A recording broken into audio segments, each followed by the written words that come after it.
ಇನ್ನು ನೆಕ್ಸ್ಟ್ ನಾಯಕ ಯಾರು? ಕುಮಾರ ಬಂಗಾರಪ್ಪ. ಕುಮಾರ ಬಂಗಾರಪ್ಪ ಯಡಿಯೂರಪ್ಪನವ್ರ ಜೊತೆಗೆ ಶಾರ್ಟ್ಸ್ ಎಲ್ಲ ಹಾಕ್ಕೊಂಡು ಅವ್ರ ಮನೇಲಿ ಕೂತಿದ್ದಂಥ ಫೋಟೋಗಳನ್ನು ನಾವೆಲ್ಲ ನೋಡಿದ್ದೀವಿ. ಕುಮಾರ ಬಂಗಾರಪ್ಪನವ್ರದ್ದು ರಾಜ್ಯ BJP ಅಧ್ಯಕ್ಷರ ವಿರುದ್ಧ ಯಾರೆಲ್ಲ ವಾಗ್ದಾಳಿಯನ್ನು ನಡೆಸ್ತಾರೋ ಅವರಲ್ಲಿ ಪ್ರಮುಖರು, ಇವರು ಕೂಡ ಪ್ರಮುಖರು.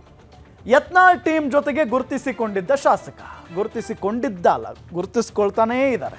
ರಾಜ್ಯ BJP ಅಧ್ಯಕ್ಷರ ವಿರುದ್ಧ ಬಹಿರಂಗವಾಗಿ ವಾಗ್ದಾಳಿಯನ್ನು ನಡೆಸಿದ್ದಾರೆ ಇವರು. ರಾಜ್ಯ BJP ನಾಯಕರ ವಿರುದ್ಧ ನಮ್ಮನ್ನ ಲೆಕ್ಕಕ್ಕೆ ಇಟ್ಕೊಂಡಿಲ್ಲ, ನಮ್ಮನ್ನ ಯಾವುದೇ ಕಾರ್ಯಕ್ರಮಕ್ಕೂ ಕರೆಯೋದಿಲ್ಲ ವಿಜಯೇಂದ್ರ, ಯಾವುದೇ ಸಮಾವೇಶಕ್ಕೂ ಕರೆಯೋದಿಲ್ಲ, ನಮ್ಮನ್ನ ದೂರ ಇಟ್ಟಿದ್ದಾರೆ. ಯಡಿಯೂರಪ್ಪ ಅವರ ಪುತ್ರ ಅನ್ನೋ ಕಾರಣಕ್ಕೆ ನಾವು ನಮ್ಮ ನಾಯಕ ಅಂತ ಹೇಳಿ ಒಪ್ಕೊಳ್ಳೋದಕ್ಕೆ ಸಾಧ್ಯ ಆಗುತ್ತಾ ವಿಜಯೇಂದ್ರ ಅವರನ್ನ?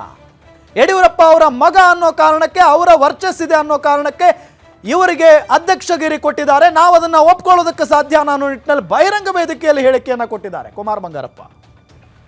ಯಡಿಯೂರಪ್ಪನವರಿಗೆ ಎಷ್ಟು ಅತ್ಯಾಪ್ತರಾಗಿದ್ದಂಥವ್ರು ಕುಮಾರ ಬಂಗಾರಪ್ಪನವರು. ಅವರೇ ಅವರ ಪುತ್ರನ ವಿರುದ್ಧವಾಗಿ ಈಗ ಸಿಡಿದೆದ್ದಿರೋದು, ಅದು ಕೂಡ ಯತ್ನಾಳ್ ಅವರ ಟೀಮ್ನಲ್ಲಿ ಗುರುತಿಸಿಕೊಂಡಿರೋದು.